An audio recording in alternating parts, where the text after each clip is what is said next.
Holly here, and I have a special edition of Bedtime with Holly. It's Christmas stories.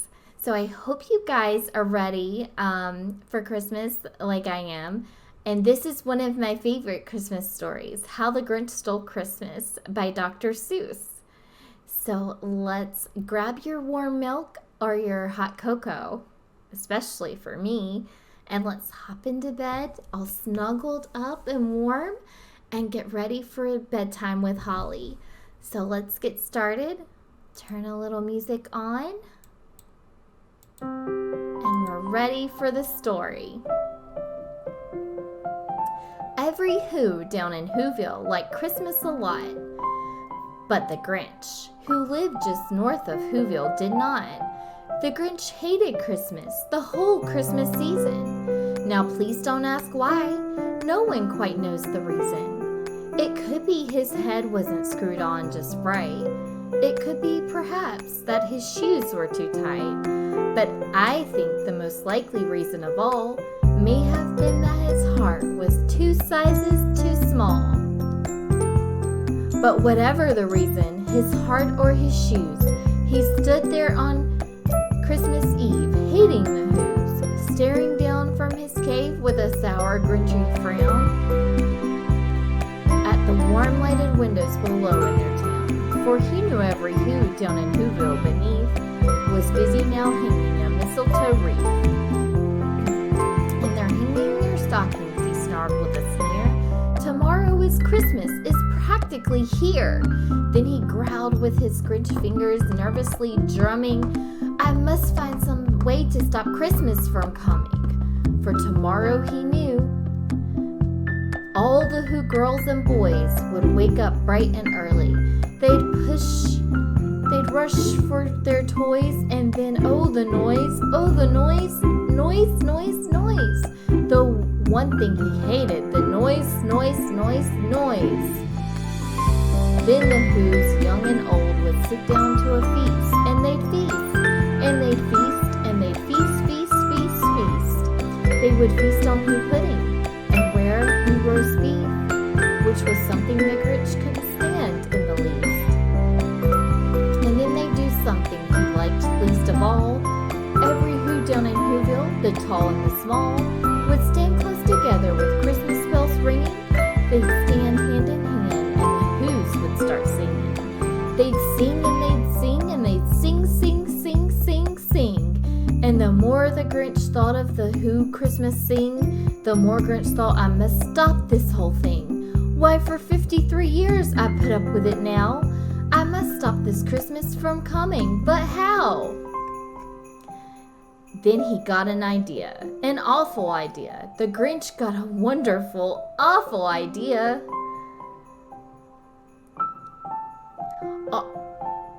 I know just what to do, the Grinch laughed in his throat, and he made a quick Santa Claus hat and a coat, and he chuckled and clucked, what a great Grinchy nick. With this coat and this hat, I look just like Saint Nick.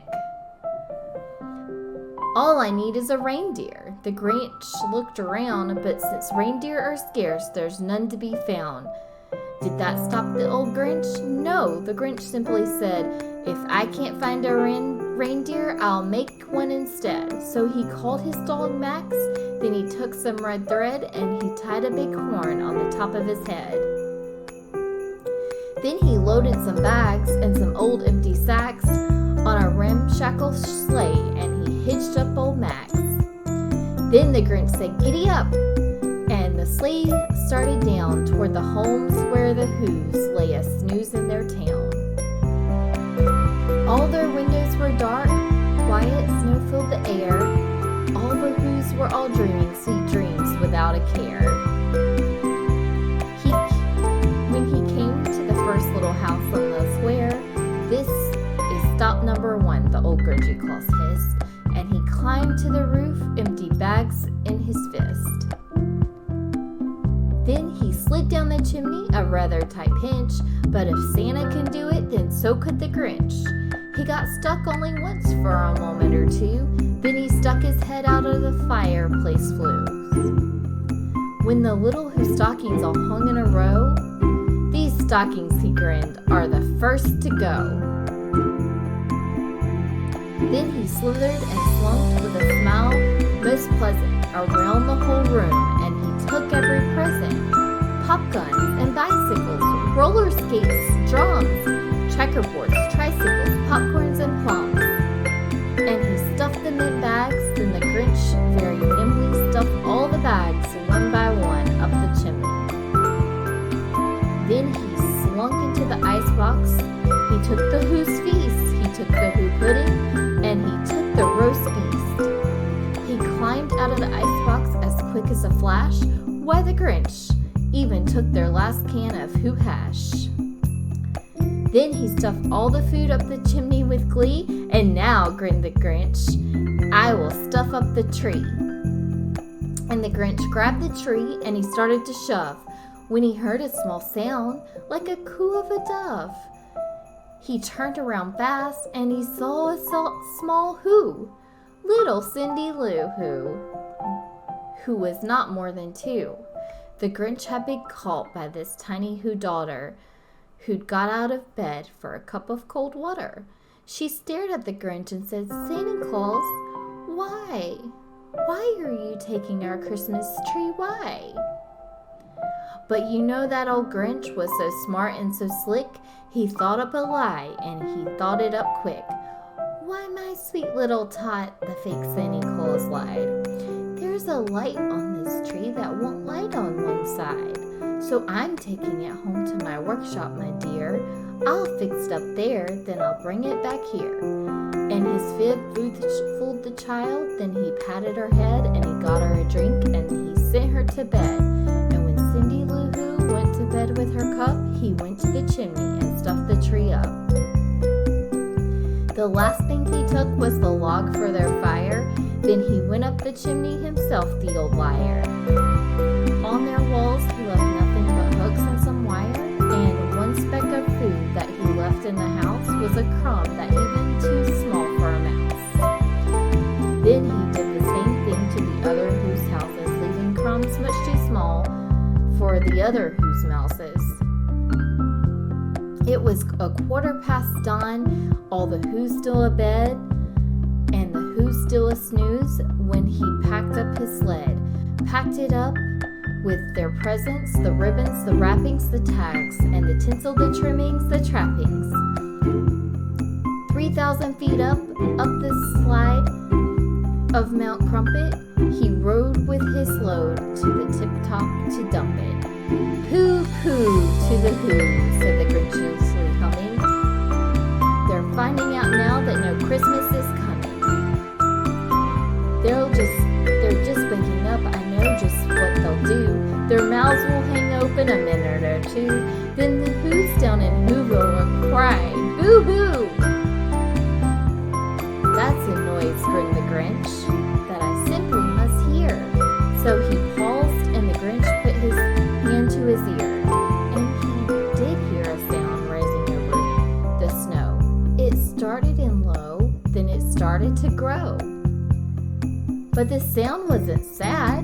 Why, this sound sounded merry. It couldn't be so, but it was merry, very. He stared down at Whoville. The Grinch popped his eyes, and then he shook when he saw a shocking surprise. Every Who down in Whoville, the tall and the small, was singing without any presents at all. He hadn't stopped Christmas from coming. It came. Somehow or other, it came just the same. And the Grinch, with his Grinch feet ice cold in the snow, stood puzzling and puzzling. How could it be so? It came without ribbons. It came without tags. It came without packages, boxes, or bags. And he puzzled 3 hours till his puzzler was sore. Then the Grinch thought of something he hadn't before. Maybe Christmas, he thought, doesn't come from a store. Maybe Christmas, perhaps, means a little bit more. And what happened then? Well,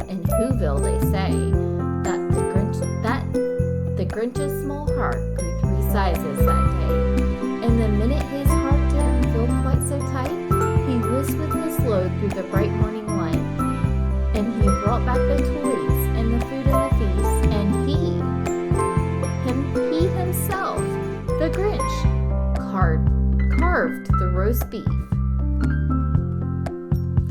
I hope you guys enjoyed this story as much as I did. And I hope you guys are having a great day or a great night, and you're all snuggled up in your bed, ready to sleep.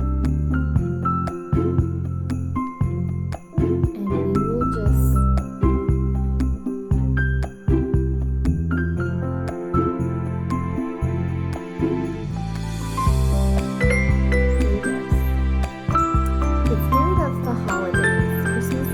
should come straight from the heart.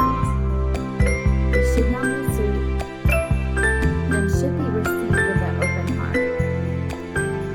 True love does not come with a price tag, so don't try to buy love with expensive gifts. Every time you fail to appreciate others, you become a Grinch. So let's all allow our hearts to grow 3 sizes next year and spread more love and joy in our world. Prize your loved ones, not your possessions. Practice respect, compassion, and empathy, even when you're inclined to think they don't deserve it. Spread your joy as far as and as wide as possible. Finally, remember what a magical place the world was when you were a child. Find that magic and whimsy again and bring it back. I hope you guys remember these lessons from this story, and I hope I can share my joy with everyone. So remember to shine like a star and have a great night and sweet dreams. My little penguins, have a good night. I love you guys, and I'll see you on the next video. Good night.